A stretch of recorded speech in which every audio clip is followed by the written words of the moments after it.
Bonjour, mesdames et messieurs. In this video, I want to do something that's kind of fun. I want to compare trying to shoot interior design with an iPhone 11 versus my Sony A73 III with my very wide angle. I've been doing interior design photography for many, many years. I've shot some of the most prestigious hotels in Paris, and I know what they're expecting.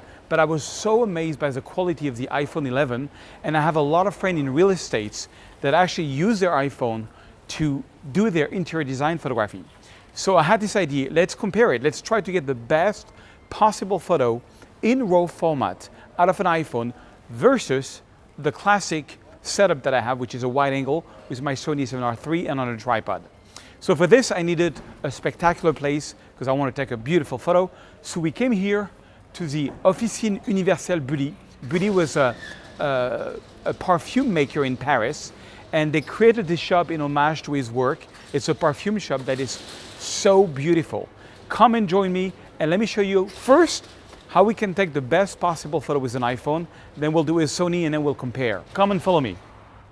Now look at this place. It looks like it hasn't changed in 100 years. I love it. It's just so beautiful. On this side, you have the perfume making, and on the other side, you have a bar. It's really amazing. Let's first take some photos with the iPhone 11. I want to show you a few tricks to really get good interior. If you're a real estate agent, or if you are just somebody who needs to take interior designs, listen to this. So this is the iPhone 11. I'm not being sponsored by Apple, but I do love their ultra wide angle. The first thing that I do is I'm going to launch Lightroom Mobile, okay? And I'm going to go into the professional mode. On the professional mode, the most important thing is you go to the ISO and you take the lowest possible ISO. The lowest possible ISO is 25. It's very important because 25 is going to give you a very clean photo. Then what you do is you go with the speed here. You click on the speed, and I'm going to try to get a speed that's around at least like let's see here,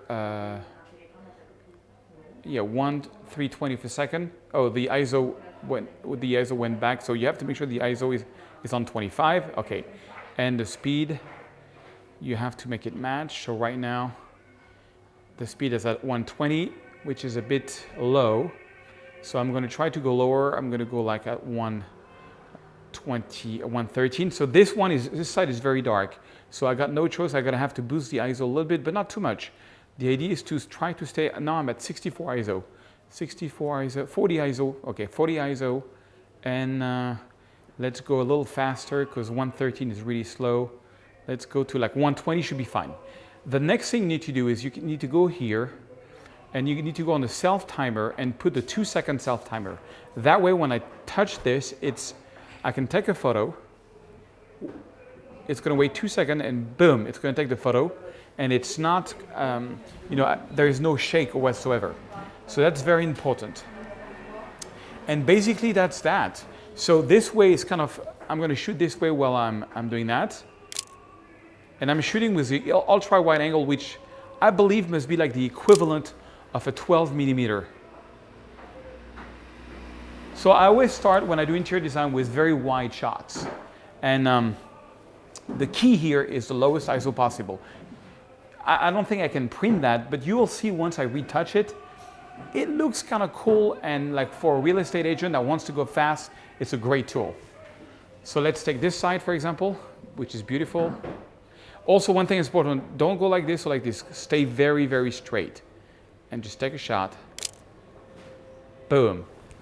Okay, I'm going to go straight on.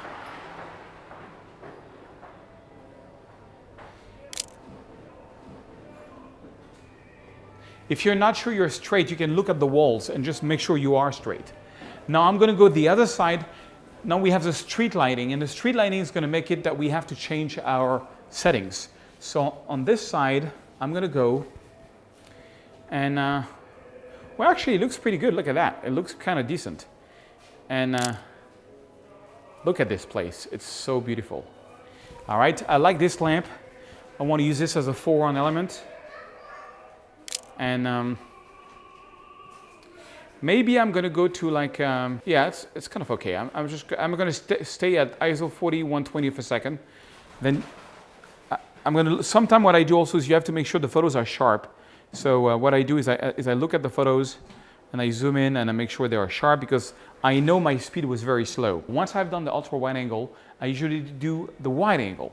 And it gives me a different view on the room. I go back here and you see here I'm at ultra wide. So I'm gonna click here and I'm gonna go out. Oh, one thing I forgot to mention, I'm in DNG mode. If you click here, you have got DNG or JPEG. DNG means I'm shooting raw. Very important because it's just gonna give you a better quality. This one is a bit bright for me, so I'm just going to increase the speed. I'm not going to touch, or I can even lower the ISO actually, that would be even a better idea. I'm going to go at 32 ISO. The name of the game is always the slowest ISO possible. And boom. Taking that shot. Let's do some close-up shot here.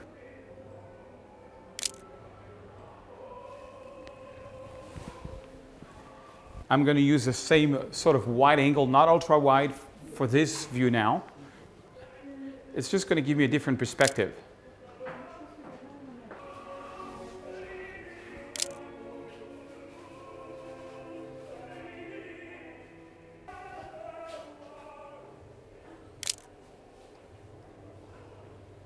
And I love having the windows, the light windows is really, really nice. So I just look around, find some good foreground elements and play around. I love this mirror, for example. They're really nice mirrors. But always make sure you're very straight, very, very, very straight. This is the place to come if you want some nice perfume. I'm going to shoot like this. You can also do like Instagram style. Okay, so the last thing that I do is it doesn't work with Lightroom, is I take the portrait mode on the iPhone so I can get like some nice bokeh.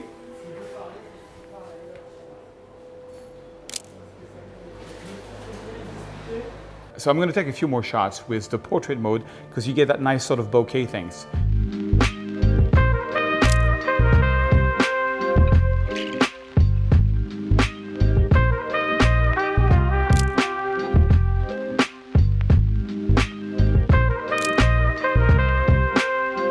Now we're going to shoot on a tripod with the Sony and see what happens.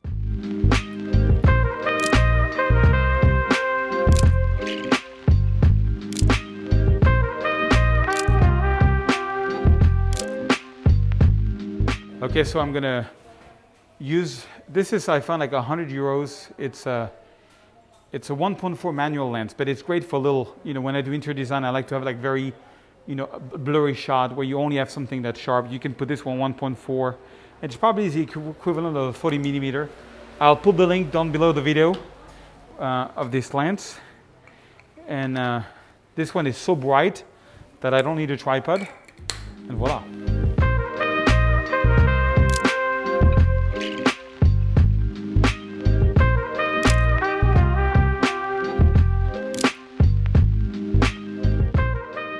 Okay, let's go to Lightroom and see what we got. All right, so we're back in the studio. What you saw is something I shot weeks ago when I was in Paris. And now I'm gonna show you the Sony photo and the iPhone photo. But first, let's see if you can guess. I'm gonna show you some of the final shot that I retouch, iPhone versus Sony, and you have to guess which one is which. So let's do it.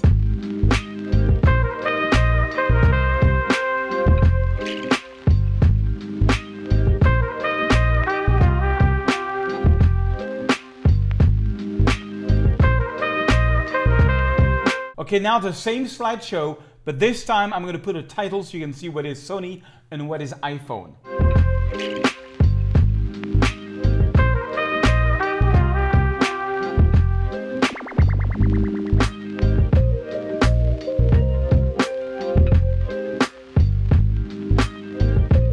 All right, so tell me in the comments if you got it right or if you could see the difference. Also, don't forget to like this video. And I have some great news. I'm so happy because my first photography teaching book is out called Photography Essential. It's 200 pages long, and you can get this for free as an ebook if you watch my masterclass. What that is basically 15 years of my photography.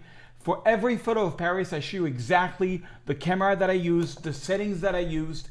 I will also show you sometimes the raw file, how it looked, and I'm gonna really put the attention on basically how to get the correct exposure of tough moments, like golden hour, sunset, how to compose. A lot is about composition, and also show you through the years how, you know, once I understood composition, how I got better, the before and afters. You will see it's really cool. It goes with a masterclass, which is totally free. The link is under this video. Check it out, you'll love it. All right, so what I did is I have both software open. I have Lightroom Classic for the Sony files, and I have Adobe Lightroom, which used to be called CC, which is a little confusing. Adobe Lightroom, which is for the phone photography. Why? Because I shot everything on Lightroom Mobile, and when you shoot on Lightroom Mobile, automatically, boom, all the photo goes to your Lightroom. So first, this is the first photo. Let's look at the RAW file. That's the Sony RAW file, and you'll see it's very detailed. There is no noise. I shot this, 0.4 second at 6.3 ISO 100. You know, I was very straight. And now let's go to Lightroom, and this is kind of a similar, not exactly the same photo taken with an iPhone. And if you press I, you can see it was shot in DNG, meaning it's RAW. And if we zoom in at 100%, it looks pretty clean. Look, it's sharp. It doesn't have noise. And I'll show you the difference between shooting RAW and not shooting RAW, and why it's important you should shoot RAW if you want to go with a phone. So now let's go to Lightroom Classic, and I'm going to show you my secret sauce. The one thing that I do on every photo, especially interior design, that makes me win whenever there's like a bid. You know, when you have a challenge, you got 3-4 photographer that wants to get the job. This is what I do that gets me the job almost every time. All right, so I open up the shadows, and I bring down the highlights, and look how much details you get back in the highlights. Kind of crazy. But then what I'm going to do is I'm going to hold on the Option key on a Mac, which is the Alt key on Windows, and I'm going to do my black point. Now, what is a black point? Thank you for asking. Black point is basically pixels which are 100% black. I like to get about 1% of my photo 100% black. Okay? And then I'm going to do my white point, which is the exact same thing, except on the white point, I want to go to the threshold. Like, I don't want to go more than that. So that's about what I want. I don't want to go like 1% like this. What you see here in blue and white is points which are 100% white. There's no more information. So that gives me a basic exposure. I do my contrast, and I'm going to do my white balance. Usually, you see I have different choice on white balance because this is a RAW file, so I'm going to go to daylight. Daylight is kind of warm, so I'm just going to add back a little bit of blue and a little bit of magenta. I like the warm tones, maybe add even more contrast. And now comes the magic trick. Probably the one thing that got me the most deals when it comes for interior design photography. People used to tell me, oh, your photography have emotion. There is so much emotion. Well, here is the emotion. I'm going to lower a little bit the exposure, and I'm going to take a little brush. I'm going to double click on effect. I'm going to add some exposure, and I'm going to do some minus clarity. Then I'm going to make sure my flow and density is in 90s, maybe even more exposure. And you see the light is coming from there. And what I'm going to do is I'm going to make a ray of light here, a ray of light here, and maybe one here. Basically what I'm doing is I'm complexifying the light. I'm making it a little more glowy in some parts. It's kind of very subtle. Check it out, before, after, but it makes an incredible difference. Because now, you know, there's something that I realized when I started photography. I went to Vegas in 2010 and I met Joe McNally, and he said, an object which is partially laid is more interesting than an object which is fully laid. And this was one of the biggest realization of my life. Because you see, by adding a bit of light here and just here, not everywhere, you're making it not evenly laid. Now it's a little more complex, and it just gives that extra je ne sais quoi that people seems to love. Maybe a little bit here, and check it out, before, after, okay? And then I think it's a little too yellow, so I'm gonna add some blue. Okay, so that's the Sony version. Let's jump to Lightroom, which is kind of like the Lightroom Mobile version. So this is also a RAW file. If you press I, you can see it's a DNG file.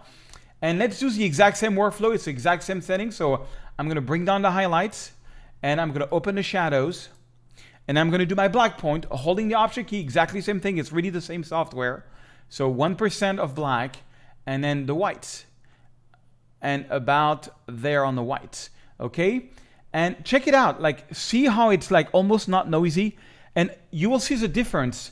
This is a RAW file. Now, On the raw files on the phone, usually the highlights I have to bring it back up a little bit. It looks kind of weird. Like I don't like in the lamp that it looks like that, where you can see so much, the circle of light. I like it more glowing.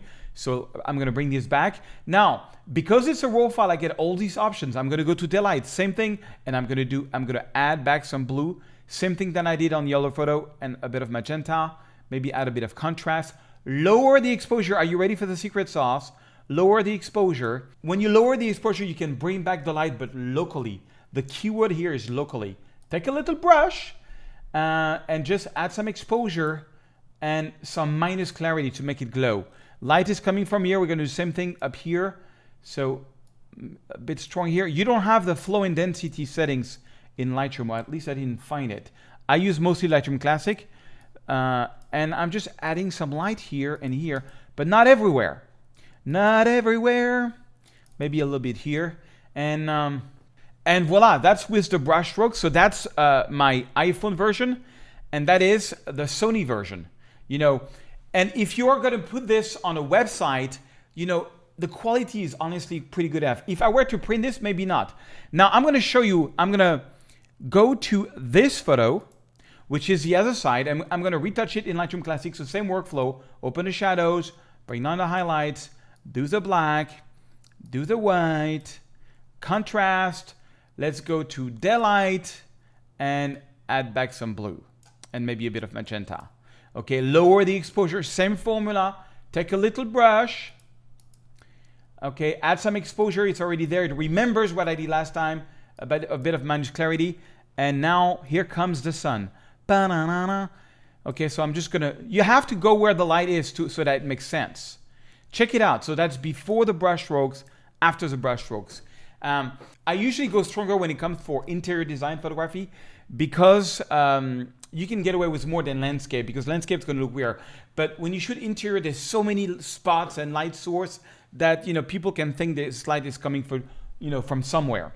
Okay, I would spend more time on it, but this is just a general idea. Now let's go to Lightroom and take the iPhone version. On this one I made on purpose a JPEG version so you can see how much more noisy it's going to get. Now let's start retouching some of the photo. I open the shadows, bring down some of the highlights. I do my black, I do my white, I do some contrast. Now I'm going to boosting the exposure, and I'm going to zoom in, and I don't look at this noise there, which we didn't have on this one. On this one, look at this. Look at here. Okay, now look at here. See how much noisy that is? And that's because I shot JPEG. And I should have shot RAW at the lowest ISO possible. But I wanted to show that to you so you can see for yourself. Okay? But I'm still going to retouch it. I'm going to lower the exposure. Now, if I go to the white balance, because I didn't shoot RAW, I don't have the option of the daylight. So I'm going to have to eyeball it now. Maybe add a bit of blue and a bit of magenta. Yeah, kind of. Maybe lower the saturation. It's a bit too saturated now. And then I'm going to take a brush, and then I'm going to add some exposure and some more exposure, some minus clarity to make it glow. Let's make it glow here maybe where the lights are. Yes, something like that. Maybe it's a little too much. This one is not straight, so thanks. I can go to the geometry section here in Lightroom, and I can go to auto and pray. Oh, it did its work. Amazing. And voila. Backslash key before, after. So that's the iPhone version, but it was a JPEG. Big mistake. If you want to go that route, don't shoot, do not shoot. I mean, this one is way better quality because it's also a RAW file. Now, last but not least, this one is a very simple photo that I shot using a different lens. It was a very non-expensive manual lens that I bought that has an amazing bokeh. I'm going to put a link down below. And I'm just did the same workflow, black point, white point, open in shadows, like kind of the same thing. Voila. I'm still going to do the brush trick. So double click on effect while I still have the value there. I'm going to just make it a bit brighter here, just if there was some kind of light like going through the photo. And now let's look at the very similar photo shot with the iPhone here. And it's actually pretty good. Now I use the portrait mode from Apple that has this incredible, look at the bokeh, it's unbelievable. It's unbelievable. And now I'm gonna go here and I'm gonna open the shadows, bring down the highlights, do the black, do the white, just, you know. And then here again, I don't have the different settings because I didn't shoot this row, big mistake. But on this one, because it was really good exposed, doesn't really matter so much. And this is a phone photography. You know, it's a cool little detail from this beautiful store. If you ever go to, you know, put the link also down below of the store so you can go check it out. Incredible store in Paris to take some photos. And voila. So the moral of the story is that if you're a real estate agent or if you're like interior designer, if you get a, you know, if you have an iPhone, use Lightroom Mobile, be very straight, shoot RAW, low size as possible, but it can go really fast and you can get awesome shots. I mean, look at that. You know, it's a really cool photo and it was done with a phone. So I think, of course, if I was gonna print this, I wouldn't go. Don't forget to watch my free masterclass that goes with this book. It's gonna take your photography to the next level. You can get the replay of the masterclass. It's totally free down below, and I have an incredible deal at the end for you on that masterclass, which you can only get through that link. So check it out.